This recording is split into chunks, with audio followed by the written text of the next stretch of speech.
This episode discusses sensitive topics including suicide and the use of ADHD medication. This conversation is for informational purposes only and is not intended as medical advice. If you are experiencing mental health challenges, suicidal thoughts, or have questions about medication, please reach out to a qualified medical professional.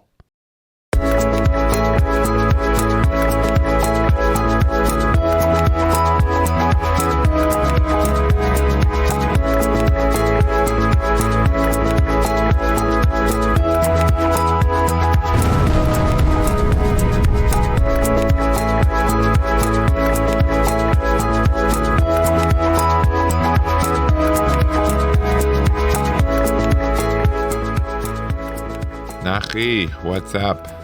Great to be back, Dov. Woo! How are you? So I was thinking, we've been talking about so many different concepts in a very structured, disciplined way, sort of, to try to show how we're modeling, structure and discipline. So I always go back to interest-based nervous system. So you're always choosing between what's interesting and what's important. Mm-hmm. So when I thought about what should be our next logical thing to talk about, well, something popped up. I got a pop-up, which is in your brain. Brain pop-up, and it's on a little bit of a different topic, different track. So then I was thinking, okay, that would be interesting and important for us to talk about. Let's hit it. And that is medication. But then I thought, wait a second, is this pop-up, am I choosing interesting over important? And I said, you know what, skip. Let's not talk about it, because what terrible modeling would that be if we get off track and start talking about things that are more interesting than things that are more important? But then I thought, well, is there ever a time that would make sense to do? And that's where I thought we could start. Because is there ever a time that you should intentionally choose interesting? What do you say? I agree. I think that in certain areas, let's say learning and love, interesting is something great because it helps deepen the connection with the material. It helps enhance our appreciation for something. And really, it's kind of a calling. We're answering an inner calling. When we're interested in something, it's really tapping into something deeper within ourselves. So in learning and love, those are two really great areas to kind of allow ourselves to explore whatever comes out. You just gave us the in or the out, or the out, which leads to the in. But my question is, take it a step further. Our good friend Ari Tuckman talks about procrastivities. So what are procrastivities? Those are procrastinating activities. So that's when you procrastinate and do something that is a smart thing to do. It's a good thing to do. It's just not as important as the other thing, right? So what's an example? I have a college report that's due. I got to do it, right? I have 2 days left. I got to get this done. And I also, have had on my list for a while to read a book on a certain type of therapy. So I choose to read the book on the certain type of therapy. Why? Because in the moment I'm more interested in it. And you know what? It's been on my list for a while. So I get a good feeling, hey, I'm doing something good because I'm reading that book. But at the same time, it's really a procrastivity because I'm ignoring the deadline of needing to do the college report, right? So procrastivities, if as I understand them, the Ari Tuckman-esque procrastivity is when you do something that has some level of importance, but not a priority. So you're choosing the wrong thing, even though you might feel good about it after somewhat because you accomplished something that you had been wanting to accomplish. So you're asking, how did we pass that litmus test? Right. What I'm asking is, how do you know if something is a procrastivity, which is oh, yeah, you really or it's really the right decision. So let's use this as a case in point. Something came up about medication in media that I really feel strongly about addressing. And it's a very, very interesting topic for me. And we haven't really hit medication at all. So I'm hey, cool. But on the other hand, it is a little bit off the beaten track from the path that we were on. So if we choose to talk about medication, is that a procrastivity? And Ari Tuckman-esque procrastivity, and we're just fooling ourselves. We should really be staying on track. Or we're intentionally diverting off track because this is a good thing to talk about. So how do you know? Because I really, really want to talk about it. I I think that's a great way to do it, because here what we could basically do is lull ourselves into this feeling of productivity by just exploring the benefits and costs of whether or not to explore this or not. And then once we're doing it, then kind of slip into it. And I love that. It's one of the things I call self-seduction. So it's this is when we're kind of basically allowing ourselves to be seduced into something that deeply we do want to actually do. So Good question. So should we just talk about it? I think it's more important to first explore the pros and cons to do it and then do it. This way we could actually pat ourselves in the back and be like, well, we did something productive. That was awesome. Yeah. Unless we're fooling ourselves, and then we're really bad modeling for anyone who's listening. So let's zoom out to zoom in, right? What were we supposed to be doing? We were going to continue with cycle of ambiguity and accountability and all those A things. But we're going to get to that anyways at some point. It's not like there's a due date, and if we don't do it now, then we won't do it. Right. But let's say you're someone who's listening and you're fascinated by this podcast, and like every week you're really getting it and absorbing, and then all of a sudden we're sidetracking you down to medication. So maybe it's going to weaken the learning experience. Yeah, but then you just skip it and you'll just go to the next episode. Okay, great. I'm convinced. Let's talk about medication. Now we can do guilt-free discussion of medication. Right. It's like sugar-free. Like, here we go. Now I can have two. Okay. So let me set the stage for what happened. What happened was that unfortunately there seems to have been, I mean, this is not data-driven, but it's driven by someone who works in the funeral home industry who feels like there was a uptick, an increase, a dramatic increase in death by suicide or attempted suicide in the religious Jewish community, and sent out a public letter raising the alarm, saying like, way too many people are dying by suicide. We must do something. There's a mental health crisis in our community. And a local magazine interviewed him based on that letter, and he said in the magazine, let me see if I can pull up the quote. Said, have you been told any reasons for these attempts? He says, no, I can tell you my theory, but I don't know if I'm right or wrong. So to his credit, he said, I don't know, but it's just a theory. I'm in the process of verifying it.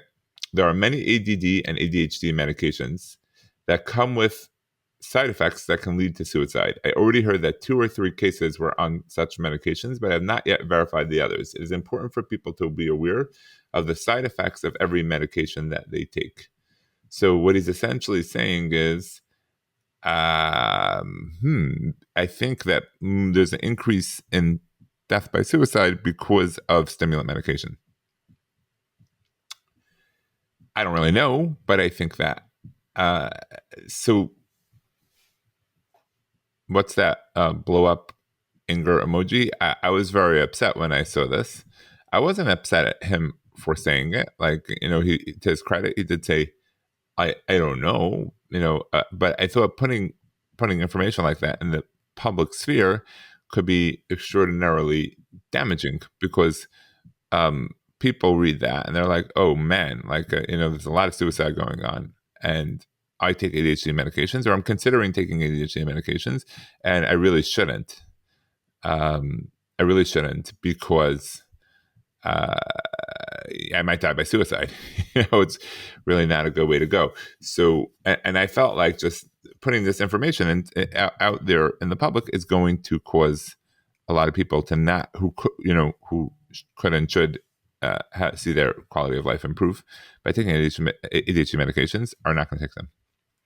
I hear that. I mean, in the same vein of zooming out that we did before, like when I see these kinds of things, I also zoom out a drop, and I realize that, like, I think that people are smarter than we give them credit. I think most people, when they read this thing, they'll be like, listen, this guy's, really a concerned citizen, and it's a beautiful thing. But he's not a medical professional, right? I think people are able to kind of make that distinction. And I think that people also have an acute understanding that right now I'm in pain and I need something to get better and I need to fix it. And when they do that, hopefully they'll reach out to people they trust who could help them kind of explore that. I mean, like, let's just zoom in and drop it onto, let's say, me, right? Like, I've been on ADHD meds since I was 6 years old. I remember, like, my grandmother putting it inside chocolate cake, that kind of stuff. All these, like, different various ways of getting a young kid to eat his medication. I wonder if this was before or after I was already expelled from 3 schools. I think maybe 2 already at that point. But the point is that what we're looking at is that, to me, I could kind of walk through all the common, like, reasons why, like, people don't want medication, right? I don't want to turn into a zombie. I don't want to lose my personality. I don't like the side effects. To this day, I still get, a little nauseous, and I get headaches and weird, like, heart pressure stuff that happen. And yeah, they're uncomfortable. I have no appetite the whole day, so it's kind of weird. And then I just voraciously power through anything that's left in the fridge at night, which my wife actually likes. Has no leftovers. One left over. Yeah, that one worked out. Yeah. But this concern of, let's say, like, suicidality, right? I would include that almost in my list, right? First of all, it's not even, let's say, a huge. It's not, and let's just look at the facts, right? Before we get into that, before we zoom into me, can we just keep the zoom out on the facts? Can you just share with us the facts? Like, for instance, like the CHOP study, right, from the Children's Hospital of Philadelphia. Can you share with us, like I'm sure this was already looked into by researchers, by scientists, by people who look at the numbers, and this is what their job is to do, not just to make up stuff based off of, what they're noticing on their own, but rather what the data says. And what does the data say? So, okay, good question. And it's an important question because it's easy to speculate. Like, that's what I find. I find a lot of people, there's a lot of resistance to ADHD medications. Like, go back to Ari Tuckman. Ari Tuckman says, like, ADHD medications are probably the best treatment we have, and the one treatment that everyone wants to do anything they possibly can to avoid. So when people like have this hesitancy, it's often prevents them from taking the medication. But the CHOP Hospital in Philadelphia they studied data from 140,000 adolescents who had ADHD, teenagers, and they discovered that teens who were taking ADHD medication, not only did they not have a higher risk of suicide attempts, their risk dramatically declined. By how much? Like 70%? No, 72%. Actually, 6 months. If they're on the medication for 180 days, then their risk of suicide of a suicide attempt dropped by 72%. And other studies similarly found the same thing, that suicide attempts decreased during periods when clients with ADHD are taking ADHD medication. Why is that? Why does it decrease? Why does It's very simple. Very simple. Percentage of ADHD, of like people with ADHD and their suicide attempts, why does that go down when they're on a stimulant? Isn't a stimulant something that could kind of make your brain a little bit more activated? What in the world? No, but hold on. But 1 second. Let's zoom out. Okay, zoom out for a second. What we see, first of all, before that question, is that it's actually the opposite of what this fellow suggested. Being on stimulant medication is a protective factor, which means you're less likely to die by suicide, and you're significantly less likely. So it's actually the opposite. And why? So to go to your question, to understand that, I think first we have to understand why people with ADHD are at higher risk for suicide, because and that is very simple.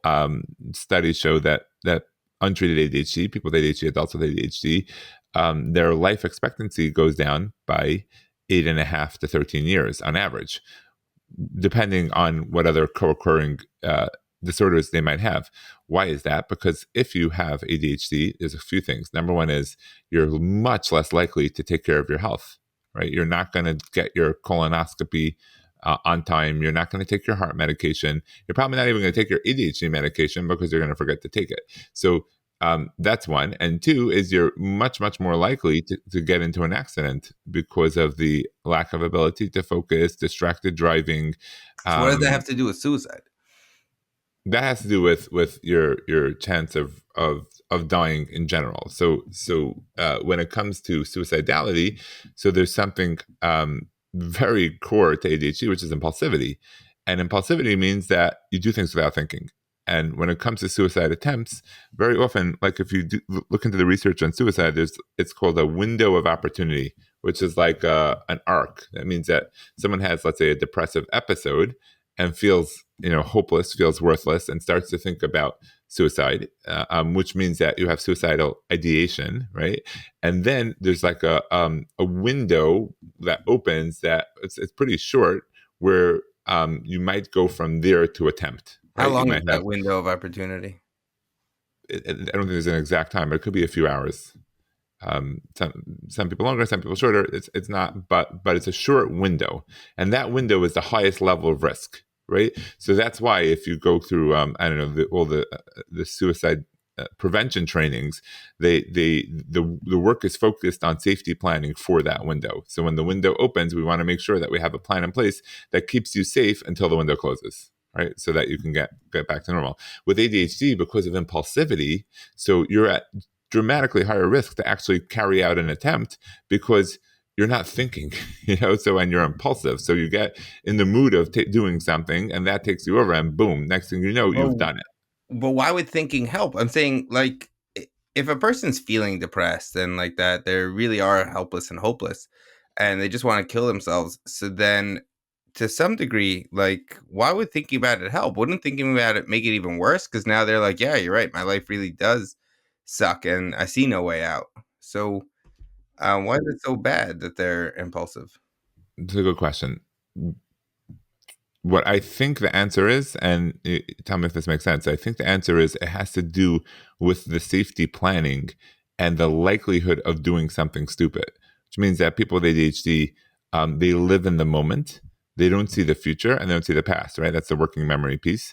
So it's very, very hard to learn from the past, and it's very, very hard to predict the future. Time horizon is very, very short, right? So you don't necessarily see or think about the consequences of your action. It's pointed performance.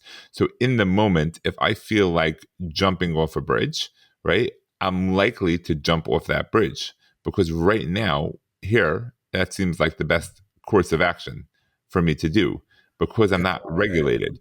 So, if you're going to do something impulsively dangerous, you're much more likely to do it. Whereas if you're on the medication, aside from the fact that your entire life will be in a different space, and you're much less likely to get to that window, right? To be in that window because things are working, and your executive functions better, your relationships are better, you're more productive, you're happier.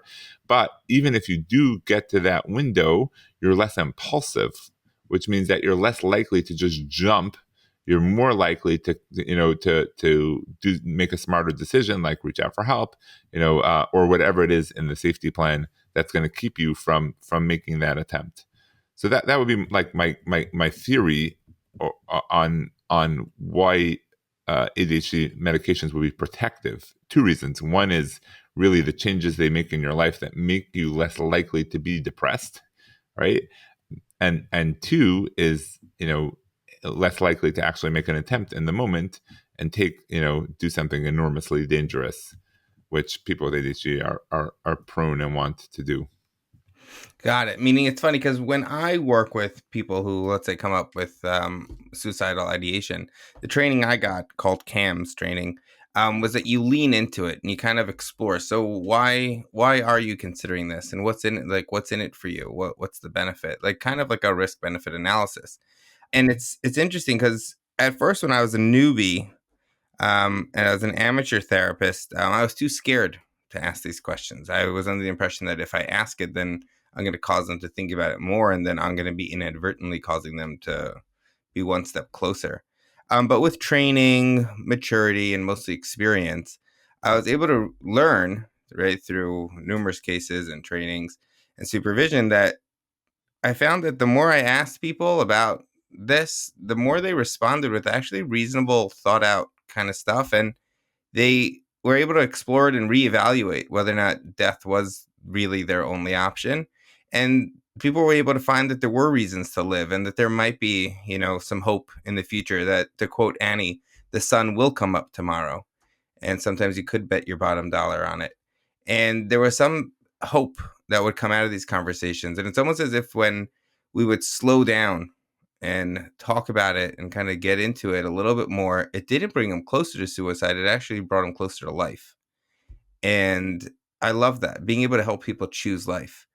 And it seems like the more we allow people agency to be who they want to be and to kind of lean into their feelings, and explore something and analyze it, they're able to kind of choose and be the best version of themselves. And so that, I think, really helps, I think, reinforce your point about the less impulsivity. Like when you're on ADHD medication, it really reduces the impulsivity, which significantly increases your ability to choose life. For sure. And okay, so now let's go to the next step. So that means that it's really the opposite. It's that the ADHD medications are protective. They make Wow. you less likely to run into this kind of issue. And when going back to what I said earlier, just like because we're on the topic of ADHD medications, it's so dramatically life changing because, like we said, why is someone with ADHD going to die 13 years earlier? It's because of that impulsivity, because they're not taking care of their health, because they're at greater risk for death by accident or for accidental death, right? But the medication mitigates that. So, Could I jump in on that? mm-hmm. Just to make this more real, like the idea of how medication actually improves your quality of life and therefore significantly enhances your, not only your life, but your longevity. We all know the famous studies about marriage, right? And how marriage increases life expectancy and reduces heart, like despite all the jokes, right? It does actually lower your heart, like your blood pressure, and allows you to, like, especially for men, they live a lot longer when they have a woman in their life. A committed relationship, again, doesn't necessarily have to be marriage per se, just the idea of a committed relationship. And we all know, right? Anecdotally, we know this too, right? A wife nagging a husband to go to get his checkup or to do his colonoscopy or all those other things that are a pain in the, that he wouldn't want to do on his own, right? That a woman would help him do. Now, in order to develop a relationship, that takes work. In order to keep a relationship, it takes work. In order to have someone who wants to keep investing in you and keep you around because they like you, that takes work. And you know what kind of work that is? Emotional regulation, being reliable, being on time, being present for your partner. And these are things that, without being medicated, are so much harder to do. And so if you zoom out and you look at it as like, wait. So let's say I'm going to avoid taking medication because I don't want this, whatever, infinitesimal risk of maybe potentially having a suicide, which we both proved is actually the opposite. It'll increase the likelihood of you not committing suicide. We still see that what you're giving up then is the opportunity to have really healthy relationships, a support system, a social support system that would prevent you from getting to this place. It reminds me of a great meme that one of my clients sent me. Shout out to that client who sent that to me. It's a really great meme. It says, anxiety lies to you and says that everything is scary. And depression lies to you and tells you that everything is hopeless. But ADHD tells you the truth. Your life really does suck. And there's a certain truth to it in the sense that when you're not medicated or you're not managing your ADHD and your relationships are topsy-turvy if you have any left, right? And all of your work responsibilities are being, strewn haphazardly across the highway of life. It's just really, it would make sense that your life's a little bit more crazy. But when you are regulated, right, and with hopefully medication that could significantly make that job a lot easier, you now have the opportunity for a good life, a life that's worth living, and that makes it so much easier for a person to choose life. Yep, 1,000%. So so let's go get medication. Let's go. No, well, kidding. Yeah, but I think there's something funny though that you brought up that sparked a very passionate point that I have, which is you mentioned something about that ADHD medication is the only thing that's like been so well proven for so long, yet people are so anti it.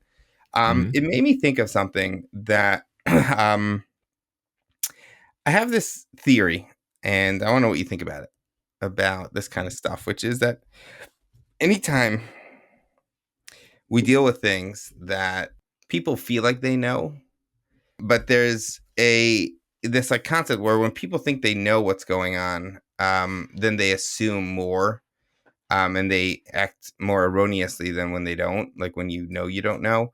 And I find this interesting because, like, for instance, like I've seen this with, let's say, like people who think they know psychology, and so they like offer their advice to people going through a struggle. And it's like so sad because some of these people don't even know what they don't know, and then the advice could be not only not helpful but actually super detrimental. Like some an example would be the just be positive. Yeah, but then the person now tries to be Yeah. positive, right, and realizes that no, life really does suck, and then that's it. They're even more like done down and out, and it's over. Yep. Yep. So, like that kind of stuff, I find very interesting, and I wonder why people do it. And I think it comes up, and the solution to that could also kind of explain people's antipathy to ADHD medication, which is that I think whenever something is kind of intangible, and you can't see it and you can't measure it, and there's no like metric necessarily, then we get scared of it because it's ambiguous and anxiety provoking. And a great way to avoid those feelings of discomfort that come with that is to have your own solution or your own idea. No, I think I understand it. And you make up your own thing that makes you feel calm, that now you're good. Now you know what it is, right? Like, the examples I'm thinking of are probably too controversial, so I'm going to try to hold back on that. But let's lean into this medication thing, right? Like medication is something that's a little scary. Right? I don't know how that's working with your brain. I've never seen inside your brain and seen how or what it's doing. Although there are amazing brain scans, people should check it out to see the brain on medication versus not.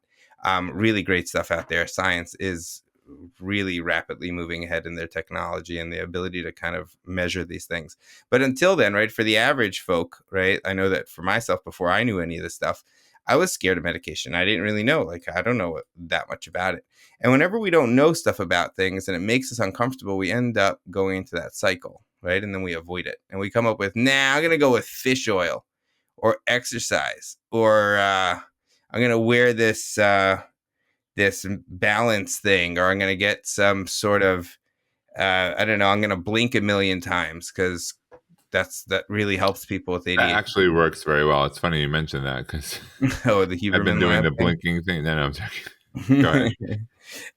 But like it's so funny because, like, isn't it weird? Like you have, like, for heart medication, you'd be like, nah, no, nah, I'm not gonna go on heart medication. I'm just gonna exercise and avoid red meat. Yeah, right. How many people do that, right? Yeah. No, I'll change my whole diet. Yeah, right. Most people don't do that. So Mediterranean fish diet or something. yeah, isn't that interesting, Yeah. right?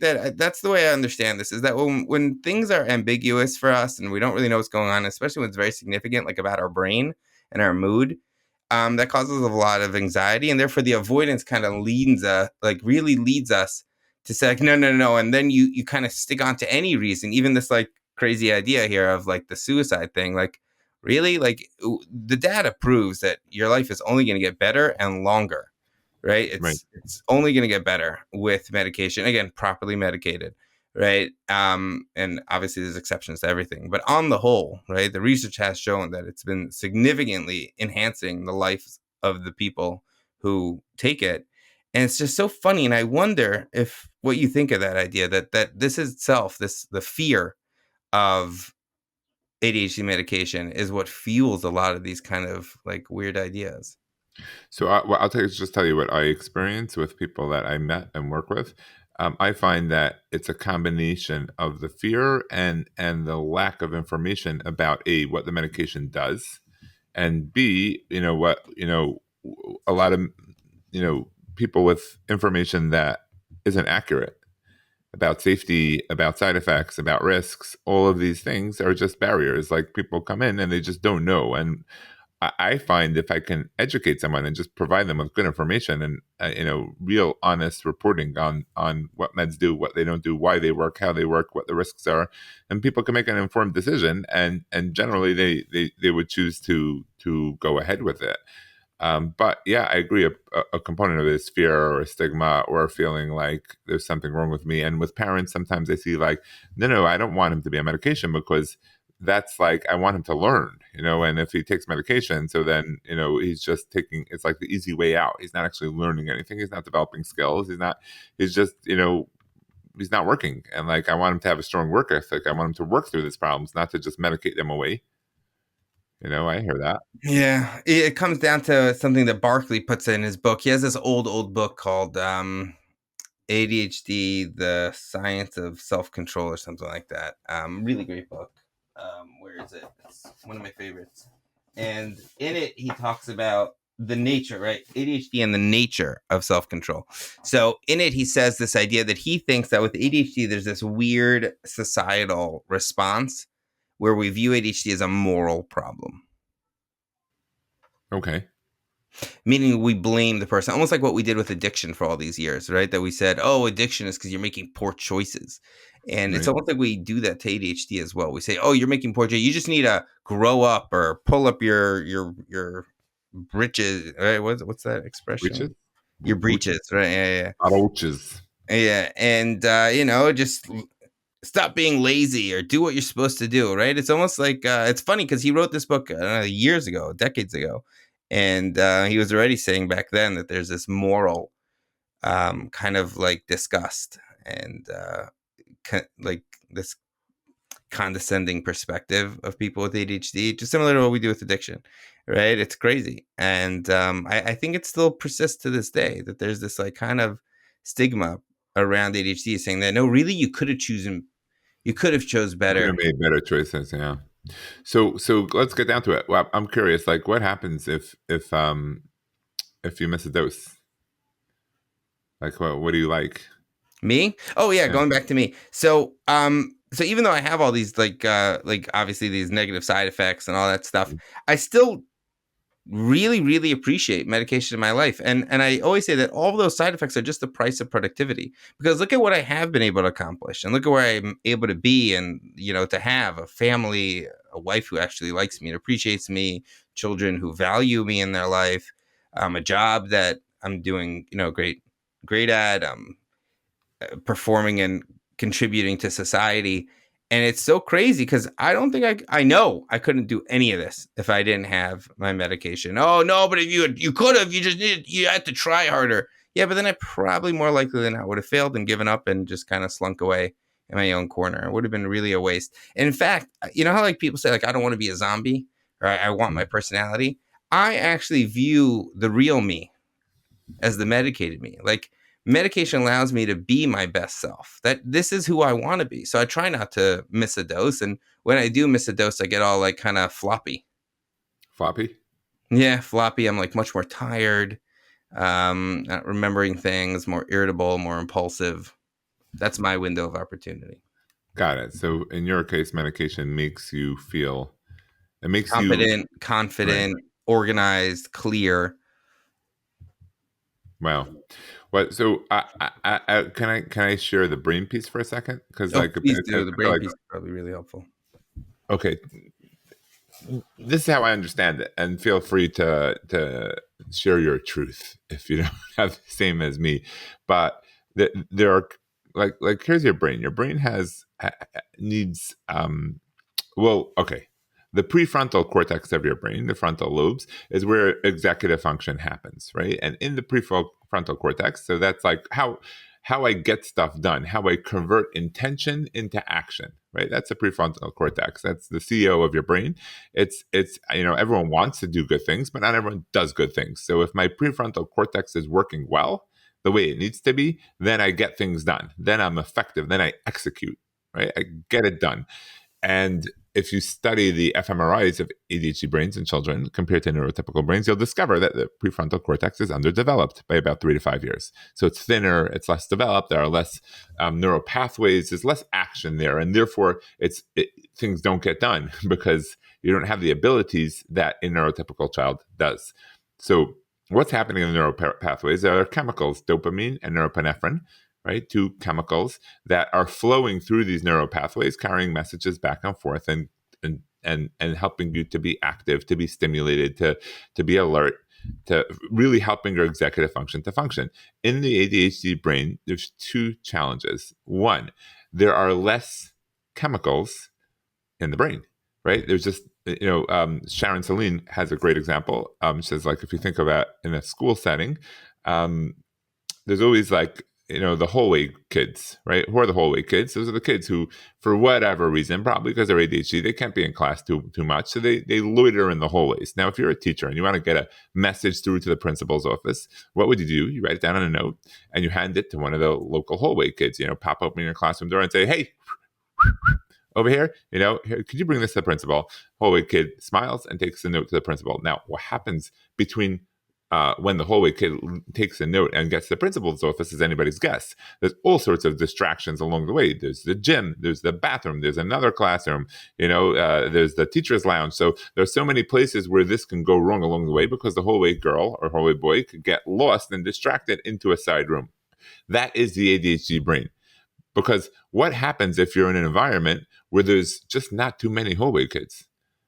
And there's a lot of distractions along the way. So then messages aren't getting through properly or consistently because either you can't find someone to bring the message, or if you find someone, they get distracted. So that's what's going on in the ADHD brain. Now, if you take a stimulant medication, what does it do? One of two things, depending on the class of medication. Either what it's going to do is trigger your brain to produce more of these chemicals. So we're adding more hallway kids to the environment so messages can get through better. Or it's going to block all those distractions. Like imagine we shoot down like a sheetrock wall down the hallway so that there's only a path from from classroom to principal's office. Classroom to principal, there's nowhere to get off. So one of those two things can happen, or both, and that's going to help the brain to function better while the medication is in the system.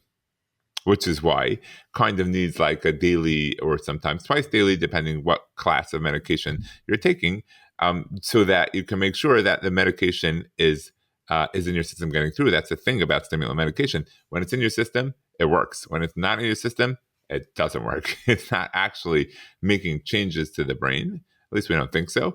But what it's really doing is helping the brain function better. But as the common saying is, pills don't teach skills. So it's really nice to have the ability to execute, but you still need the motivation to do it. And that's where the felt method comes in to help get you motivated to do the things that you're now capable of doing, which is why medication is often seen as a part of the treatment plan and not necessarily the treatment plan, which is where coaching or therapy or behavior modification comes in. How's that? I love it. I thought it was really good, to the point, very practical, and really got us down to the science of it. Speaking of science, I looked it up, and what the theory I was referring to before was called the Dunning-Kruger effect, which is the less you know, the less you are aware of it. Meaning that people who don't know what's going on, the least they know, the more you think you know. And it's kind of a scary thing that we have this, right? Especially because what often happens is that you have, let's say, people don't know anything about, let's say, I don't know, let's pick a good topic, construction. Okay. So they'll assume that, oh yeah, it shouldn't be that crazy. What? So you're just adding another room. Like, what's the problem here? Right. So now, like, I don't see why you can't get this done in 2 weeks. All right. I'm hiring you. You're the contractor. Like, I don't see why 2 weeks, it should be more than enough time. Right. But like, the least you know, right, the less you know, the more you don't know, which means you don't know anything about electricity. You don't know anything about the sewage and the plumbing. You don't know anything about like foundations or how to build it or how to connect it to something or how to make sure that you're working with like all the math. And like, there's just so much involved in construction and that we just don't know. But I don't know anything about construction. So I assume that, yeah, I don't get why it takes them so long to do this stupid addition. And it's funny because they say that one of the problems with the Dunning-Kruger effect is that we end up then kind of just relying on confirmation bias of like what we really want to know. And going back to this idea that things are like that medication, like you were saying, that medication's this like kind of cop out, or we feel like it's cheating, or that like you should just learn it on your own because it's really a moral deficiency and not a brain problem, means that we are looking for things to kind of confirm that, oh yeah, no medication's bad. And it's like sad because really just the way to kind of solve this is metacognition, which is really crazy because as human beings, we have this gift of metacognition. Metacognition means thinking about thinking. We could do that. We have this unique ability to think about thinking, which means anyone listening to this or anyone who read that article could think about thinking, and they could actually look at that and be like, well, yeah, I don't know, could be. Right. But I'm not a scientist. I'm not a doctor. I'm not a prescriber. I'm not a mental health professional. So I don't really know, which is why I have a little bit more faith in like the readership that they'll like know that they don't know this and be able to kind of like allow themselves to gain a little bit more knowledge about this so that they could reduce the the Dunning-Kruger effect on themselves. What do you think? Hope so. Sounds good. I believe in people, but I just think that when you don't know and like someone plants a seed, then the seed grows. It just contributes to the feeling that like, oh, medications are something to avoid because there are problems. Like anyone who's resistant, everyone who's resistant to ADHD medications, usually because they have a misconception about what they are and what they do. So to me, like anything that is going to contribute further to that misconception is not helpful. It just means people are less likely to get the help they need. Yeah. Well, I'm happy that we helped to clarify it, that like the data seems to indicate that very strongly that ADHD medication not only reduces the risk of suicide, but actually increases the likelihood of someone being able to choose a productive and meaningful life and live that life. And can I just make one more point on medication I think is critical? And that is that we know there are so many different types of medications and dosages.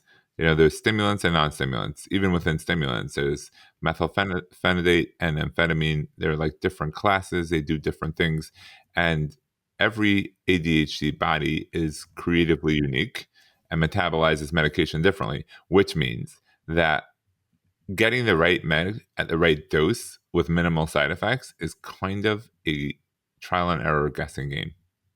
And I find that a lot of times people who are unaware of this have a magic bullet expectation. So they think like, okay, I'm going to try something and boom, it's going to work and it's going to be amazing. And then it doesn't, or they have side effects and they just give up, right? Which is kind of an ADHD concept, like someone tells them about medication, impulsive, they're excited, they try it, within a day they have it, and then just as easily they lose their excitement and they're done.